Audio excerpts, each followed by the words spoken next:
Hello everyone, welcome to the student channel. आज की video में हम कुछ और क्वेश्चन करेंगे जो अलग अलग टाइप के होंगे और इसमें भी कुछ आपको नया सीखने को मिलेगा। पहला क्वेश्चन इस वीडियो का ये है कि ये बहुत ही सिंपल क्वेश्चन है, मुझे पता है, और सभी लोग इसको कर भी ले जाएंगे। जितने लोग भी इसको देख रहे होंगे पहली नज़र में √544 का स्क्वायर माइनस 256 का होल स्क्वायर ये लिखा हुआ है।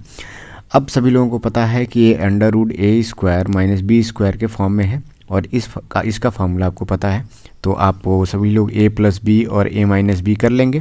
ठीक है, अब यहाँ तक तो चीज़ें आपको पता हैं और आप कर भी ले जाएंगे, लेकिन इसको हमें कम टाइम में सॉल्व करना है। तो देखिए सभी लोगों को पता है, माइंड में ही इसको करना है। अभी 544 + 256 करना है पहले क्वेश्चन में, तो आपको ये सब चीज़ें तो लिखनी नहीं है, तुरंत इसको यहीं पर जोड़ करके आप 800 लिखेंगे और मल्टीप्लाई इसमें से 544 में से 256 घटा देंगे तो आपका कितना हो जाएगा 288। अब देखिए यहाँ पे इन दोनों का मल्टीप्लाई करना है, क्वेश्चन यहाँ से हो चुका है। अब इसका अंडर रूट की वैल्यू क्या होगी, देखिए सबसे पहले तो देखिए अगर यहाँ पे 2 जीरो है तो जो किसी भी चीज़ का अगर स्क्वायर करेंगे जो भी इसका अंडर रूट आएगा उसमें लास्ट में एक ही जीरो होगा। मतलब ए भी नहीं सही है, सी भी नहीं सही है, डी भी नहीं सही है, क्योंकि इसके लास्ट में 2 जीरो है और इसका स्क्वायर भी करेंगे तो कितना हो जाएगा ये आपका 16। लेकिन ये ऑलरेडी ये वैल्यू ज़्यादा होगी 16,000, तो इससे क्या होगा कि 480 इसका सही जवाब हो जाएगा। सिंगल जीरो ही आपका आंसर में होना चाहिए। आपको यहाँ पे मल्टीप्लाई करने की भी ज़रूरत नहीं है, अंडर रूट निकालने की भी ज़रूरत नहीं है। फार्मूला आपको पता है, तो ये यहाँ से यहाँ तक आने में आपको 10 सेकंड से ज़्यादा समय नहीं लगेगा। तो समय को बचाना कैसे है मैंने यहाँ पे बता दिया कि डबल जीरो यहाँ पे आया, मतलब आंसर में वही वैल्यू चीज़ सही होगी जिसके आंसर में लास्ट में सिंगल जीरो होगा। नेक्स्ट क्वेश्चन देखिए, यहाँ पे पॉलीगॉन का है और यहाँ पे दिया हुआ है कि एक समबाहुभुज अर्थात रेगुलर पॉलीगॉन है, उसका आंतरिक कोण इंटरनल एंगल जो है 108 डिग्री है। समबाहुभुज की भुजाओं की संख्या आपको निकालनी है, मतलब कितने नंबर ऑफ साइड्स हैं उसमें। तो यहाँ पे अगर देखिए आपके पास बिल्कुल भी समय नहीं बचा है तो आप देखिए यहाँ पे आपको क्वेश्चन अगर नहीं भी पता है तभी देखिए यहाँ पे गेस कैसे लगाना है, 50-50 कैसे करेंगे। यहाँ पे 108 और 360 तो किसी भी हालत में आंसर में नहीं होना है, तो बी और डी में ही आपका आंसर होगा। तो किसी एक पे आप गेस लगा सकते हैं। ठीक है, मैं बात कर रहा हूँ अगर बिल्कुल भी समय नहीं बचा है आपके पास तो ये क्वेश्चन के लिए आप 50-50 ऐसे कर लेंगे। दूसरा, इस तरह के क्वेश्चन का मैं सिर्फ 2 फार्मूला आपको बताऊंगा और वही आपको याद रखने हैं। किसी भी पॉलीगन का अगर अब मैं एक बात करूं कि सम ऑफ टोटल इंटरनल एंगल्स, तो इसका जो फार्मूला होगा n-2 × 180 डिग्री, एक फार्मूला निकल गया। दूसरा फार्मूला निकलेगा सम ऑफ टोटल एक्सटर्नल एंगल्स। तो एक्सटर्नल एंगल का जो टोटल सम होता है वो 360 डिग्री होता है। बस आपको यही निकालना, बस यही 2 फार्मूले आप याद रखिए। तो बाहरी कोण का जो सम है वो टोटल 360 डिग्री है, तो इसको तो याद करने की ज़्यादा ज़रूरत है नहीं। सम ऑफ टोटल इंटरनल एंगल में थोड़ा सा अगर आपको कन्फ्यूजन होगा तो देख लीजिएगा n-2 × 180 डिग्री। अब यहाँ पे अगर पूछता है एक एंगल का, मतलब टोटल एंगल का अगर सम आपको पता है इतना है, तो अगर एक एंगल ईच एंगल अगर आपको निकालना होगा तो इसी में बटा n कर देंगे टोटल नंबर ऑफ साइड से। उसी तरह से इसमें भी अगर ईच एंगल मतलब प्रत्येक एंगल का अगर मान आपको निकालना है, रेगुलर पॉलीगन की बात हो रही है यहाँ पे कि जिसकी सभी भुजाएँ बराबर हों आपस में, चाहे वो कितनी भी भुजाओं का ये वो पॉलीगन हो। फिर उसके बाद से यहाँ पे ईच एंगल निकालना होगा तो 360 में से n का डिवाइड कर देंगे, तो यहाँ से ईच एंगल का फॉर्मूला निकल आ जाएगा। अब देखिए यहाँ से एक और कॉन्सेप्ट है, टोटल इंटरनल प्लस एक्सटर्नल दोनों को जोड़ने पर 180 डिग्री यहाँ पे मान होता है। ये भी आपको याद रखना है, इंटरनल और एक्सटर्नल एंगल को जोड़ने पे। इंटरनल और एक्सटर्नल एंगल क्या हो गया, जैसे मान लीजिए एक मैं यहाँ पे बता देता हूँ, जैसे एक रेक्टेंगल ही हो गया तो ये इसका इंटरनल एंगल हो गया और ये एक्सटर्नल एंगल हो गया। तो इंटरनल और एक्सटर्नल को जोड़िए तो कितना होगा 180 डिग्री तो होगा ही होगा। उसी तरह से मैं मान लीजिए और कोई पॉलीगन इस तरह से, चाहे इस तरह से बना लेता हूँ, तो यहाँ पे देखिए अगर मैं बात करूँ तो ये इंटरनल एंगल हो गया और ये एक्सटर्नल हो गया। तो आई और ई मतलब इंटरनल और एक्सटर्नल को जोड़ेंगे तो 180 डिग्री होगा। तो यहाँ से ये कॉन्सेप्ट लिया गया है। ठीक है, तो ये दोनों फार्मूला आपको याद हो गया। अब इसमें देखिए इसी फार्मूले का यूज़ कर लेंगे आप। यहाँ पे इंटरनल एंगल आंतरिक कोण 108 डिग्री एक का दिया हुआ है, तो फिर वैल्यू क्या हो जाएगी आपकी n-2 × 180 डिग्री अपॉन n = 108। ठीक है, तो यहाँ से आप n की वैल्यू निकाल लेंगे, आंसर इसका 5 आ जाएगा। तो बी यहाँ से ऑप्शन सही हो जाएगा। तो 2 फार्मूले बस आपको याद रखने हैं। क्या क्या याद रखना है आपको, n-2 into 180 degree, internal angle का जो सम है, और एक्सटर्नल का तो 360 डिग्री होता ही है, तो ये आपको याद रखना है। तो इस तरह से कई क्वेश्चन भी मैंने देखा है, तो ये दोबारा इसको ना करा करके मैंने दोनों कॉन्सेप्ट यहाँ पे बता दिया। तो दूसरा क्वेश्चन भी अगर इस तरह से आता है तो आप इसको कर ले जाएंगे। नेक्स्ट क्वेश्चन है, ये है चक्रवृद्धि ब्याज से है, कंपाउंड इंटरेस्ट से। बहुत से लोगों का ये टॉपिक जो है वीक रहता है, इसमें थोड़ा सा कैलकुलेशन ज़्यादा रहता है। ये क्वेश्चन भी थोड़ा सा उसी तरह से है, बस थोड़ा सा इसमें थोड़ा सा मॉडिफिकेशन करेंगे तो ये थोड़ा सा आसान हो सकता है।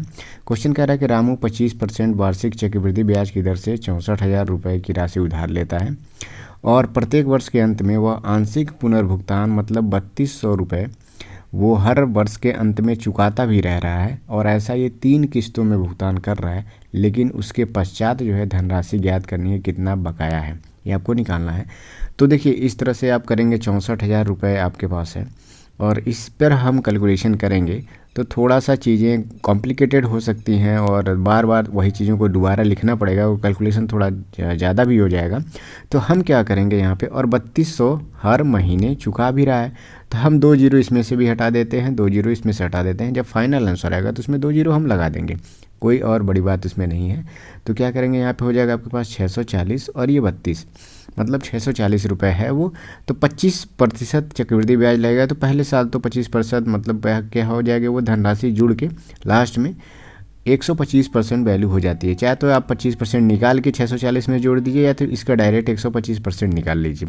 तो 125% को निकालना होगा अगर आपको, तो 125/100 अर्थात 25 125 और चौका 100 मतलब 5/4 से आप गुणा करेंगे। ये काम आपको माइंड में करना है, बस समझाने के लिए मैं कह रहा हूँ।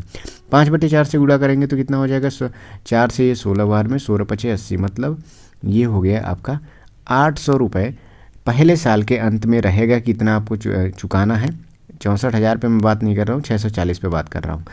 लेकिन वो पहले साल कितना चुका देता है, 32 रुपये, और वो उसमें से भुगतान कर देता है। तो यहाँ पे आपकी वैल्यू हो जाएगी, माइनस कर देंगे तो 768 रुपये अब जो है उसको और चुकाना है।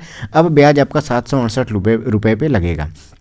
सेम क्या होगा, अगले साल फिर 125% बढ़ जाएगा, मतलब 5/4 से फिर आपको गुणा करना है।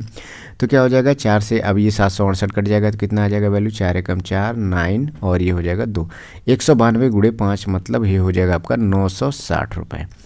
960 रुपये आपको दूसरे साल में चुकाना है, लेकिन क्या करेगा फिर वो 32 रुपये और दे देता है। अब 32 रुपये देने के बाद अब उसके पास कितना उसका बकाया बच जाता है, 928 रुपये। 2 भुगतान उसने कर दिया है, पहला इंस्टॉलमेंट यहाँ पे इसने पहला दिया है और दूसरा इंस्टॉलमेंट यहाँ पे दिया है। अब अगले साल 1 साल और आगे बढ़ेंगे तो वहाँ पे क्या हो जाएगी वैल्यू, अब इसमें क्या करेंगे 5/4 से फिर से मल्टीप्लाई कर देंगे, तो वो आपकी वैल्यू आके निकल के आ जाएगी 4 दूना 8 232 गुणे 5, ये हो जाएगा आपका 5 दूना 10 5 ते 15 16 116 1160 रुपये हो गया। अब ये आपको तीसरे साल के अंत में चुकाना था, लेकिन इसने क्या किया 32 रुपये और चुका दिया, क्योंकि तीसरा इंस्टॉलमेंट उसने चुकाया है। तो 32 इसमें से माइनस करेंगे तब की वैल्यू आ जाएगी 1128 रुपये। 1128 रुपये तीसरे 3 इंस्टॉलमेंट चुकाने के बाद फाइनली उसका बच रहा है। मतलब यहाँ पे 2 जीरो जो मैंने हटाया था वही 2 जीरो यहाँ पे मैं लगा दे रहा हूँ, और तो आपकी वैल्यू कितनी हो जाएगी 1128। सी ऑप्शन यहाँ पे सही हो जाएगा। आप डबल जीरो लगा के भी करेंगे तो चीज़ें आसानी से हो जाएंगी, लेकिन थोड़ा सा क्या होगा कि कैलकुलेशन बढ़ जाएगा। इतने कैलकुलेशन में आप कम से कम 5 से 7 सेकंड और बचा पाएंगे, क्योंकि डबल जीरो बार बार लिखना पड़े या फिर और कभी हो सकता है उसमें मिस्टेक हो जाए तो और भी समय जा सकता है। तो इस तरह से ये क्वेश्चन हो जाएगा। इसके अलावा भी इसके कई मेथड और भी हो सकते हैं।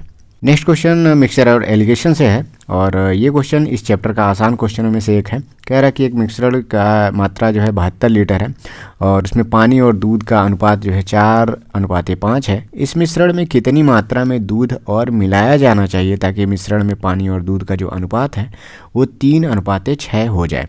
3:6 आप इसको कहना चाहें या फिर 1:2, ये दोनों बातें बराबर एक ही चीज़ें हैं। अब सबसे पहले करना क्या है कि एक मिश्रण है 72 लीटर का, मतलब टोटल 72 लीटर है।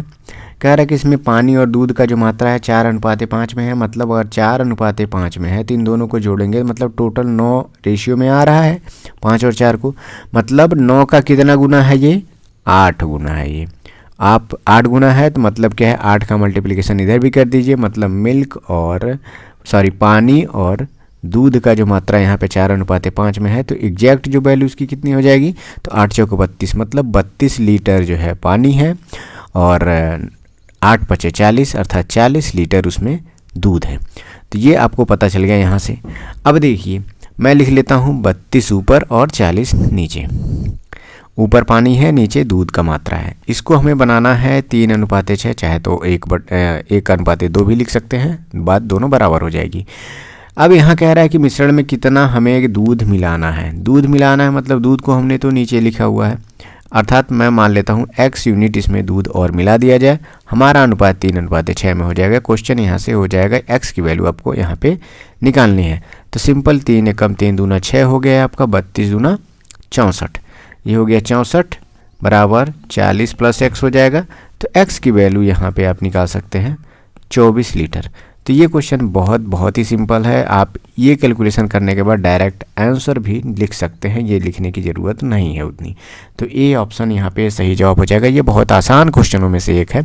बस आपको टोटल मात्रा को आपको क्या करना है, डिवाइड कर बटे में कन्वर्ट कर देना। पहला मात्रा आपको दिया हुआ है यहाँ से, ठीक है। और x जो भी चीज़ अगर कहेगा पानी हम कितना मिलाते हैं तो अनुपात 1:2 हो जाए, तो आप जो x नीचे जोड़े हैं वही चीज़ आप ऊपर भी जोड़ करके सेम आप क्वेश्चन लगाएंगे तो आपको x की वैल्यू निकालेंगे तो पानी की मात्रा वो निकल जाएगी। तो जिसमें भी जो मिलाने को कहेगा उसमें उसको x को जोड़ देना है बस।